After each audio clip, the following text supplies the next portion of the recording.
Oh shit, Luffy's his damn, I'm fucking up.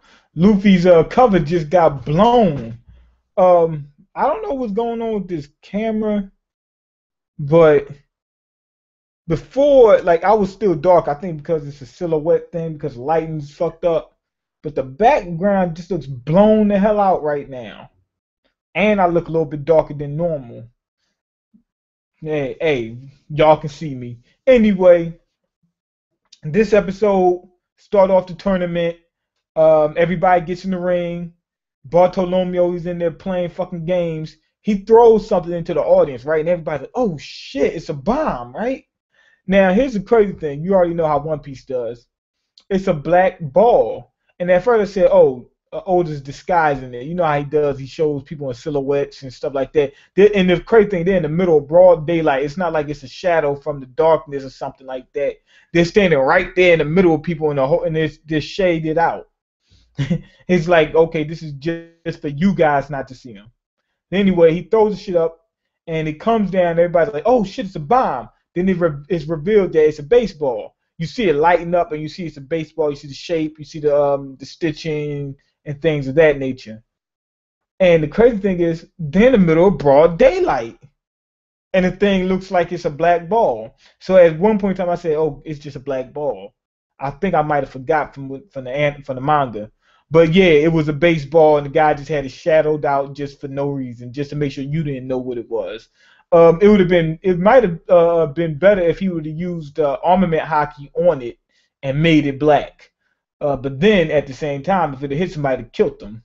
Anyway, after that, we get a little talk from Luffy and the Cavendish. Cavendish is talking about how he wants to kill everybody, and he's going through his little papers. He said, "I'm going through my wanted posters to see, if there's anybody in that ring that I know." I wish that he particularly said Kid and Apu. I don't know why. Maybe they're the ones that's on top of their game right now. And then he's like, damn, these motherfuckers showing off more than a little bit. So I need to get them.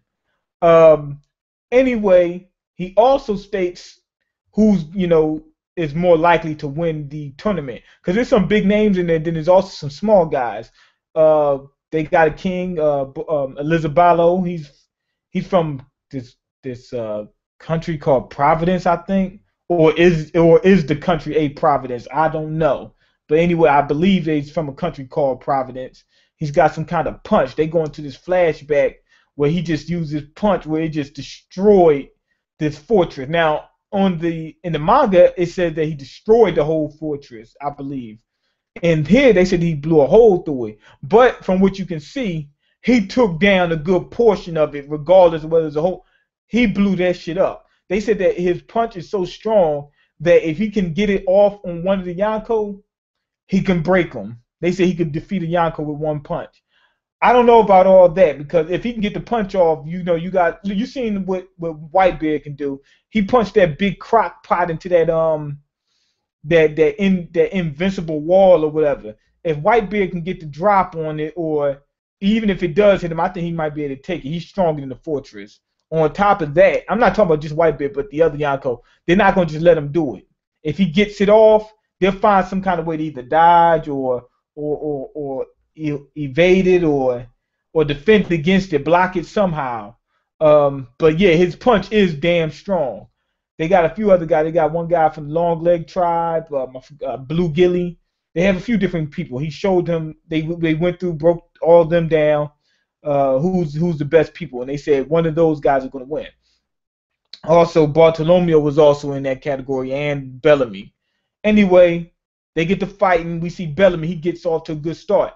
He takes out 5 people. He's the one that they show him taking out more people than anybody else. Also, one thing I would like to know is when Bellamy turns into a spring, it looks like he turns into metal. So does he have metal properties also? Sort of like the guy from Mr. One. Mr. One, Dies Bone, I think his name is Dies Bones. He turns into blades, but he also turns into metal. If I'm not mistaken, he has metal properties. So I'm guessing they're somewhat on the same lines. So I'm hoping that I wish they would explain that, but if they don't, then I'm just gonna go with that terminology anyway. That he does develop metal properties. Okay, your cam is blurry. I don't know what the fuck happened. It was nice the other day. I don't know what happened to my cam. Oh well, fuck it. We'll do this again anyway. I was hoping that wasn't me. Oh well.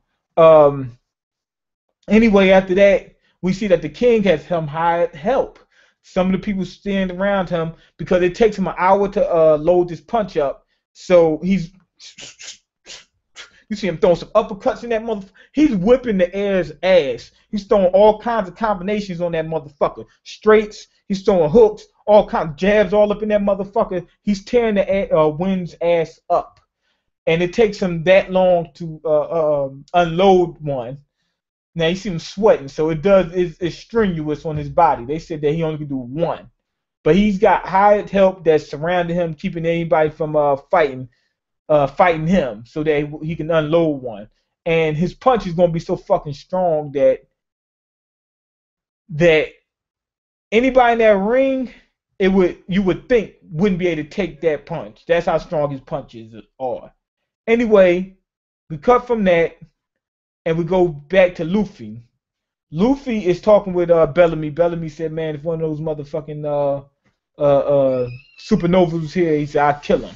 Now, anyway, some big guy walks up on him. His name's Don Chinjiao. He walks up on him and he says, "Yo, I just need a better view of the tournament." Now, he talks to them and he says, "I know Garp." He said, "How's your grandfather doing?" And he says, "I know Garp." He says, "You know my grandfather?" He said, "Yeah, he almost killed me at one point in time." So Luffy right then gave himself up to Cavendish. Cavendish, everybody knows Luffy is, Garp's grandson. So they was like, "Okay, you gave yourself up now." Now Cavendish looking at him like, "Yeah, I need to get this dude right now. I don't know whether I want to hit him now or wait for the tournament." Anyway, Don Chinjiao said that he had gotten to a beef with, Garp. Garp almost killed him. Now he's going to take it out on anybody related to Garp. He says, grandkids, kids, anybody. So that's where the thing ends. Like I said, it wasn't but so much progression in this episode because all we got was the start of the tournament. A couple fighters got taken out, and then we got some guy approaching that's revealed to be one of Garp's enemies. So it really wasn't much progression, but it was exciting, and the pacing was on point. And what I mean by the pacing, the story's pacing is still slow, but it stayed entertaining. They didn't stick on one guy talking for 4 or 5 minutes a piece like they did last time. They got some action in when they got to the explanation and the monologues and stuff like that. It was entertaining. It was also informative, and it was interesting. So I felt like the pacing was on point. This was a good episode, really, overall, because every episode does not have to, develop the story to, the best. God, man, my background's blown out. What is wrong with this camera? It looks blown out. Let me see. Is that better? Boy, it looks blown out. I don't know what's going on with this camera. It wasn't like this a little while ago. Anyway, like I said, the pacing was on point. They did a good job at that. They didn't show one person for too long. They got the reveal in. Bartolomeo's doing his thing. We finally got to see Bellamy, do his thing, since we last seen him. So overall, I'm gonna give this episode a 4. I'm gonna go ahead and give it a 4 because even though it's not like one of those big overall, episodes that's like mind blowing or they really revealed something that we really needed to see. They just brought in an enemy of Garp, which is interesting. It was just overall well done in terms of pacing because we got a lot of episodes where you just see somebody walking and you just hear tap, tap, tap, tap, and that's 5 minutes of the episode. They didn't do that in this one. They kept it on point. Anyway, let me go check the comments. My cam is blurry. I know that. I don't know why it happened. But anyway, peace. See you guys later. Go ahead and subscribe, like the video, and the man manga means more old heads trying to kill young guys.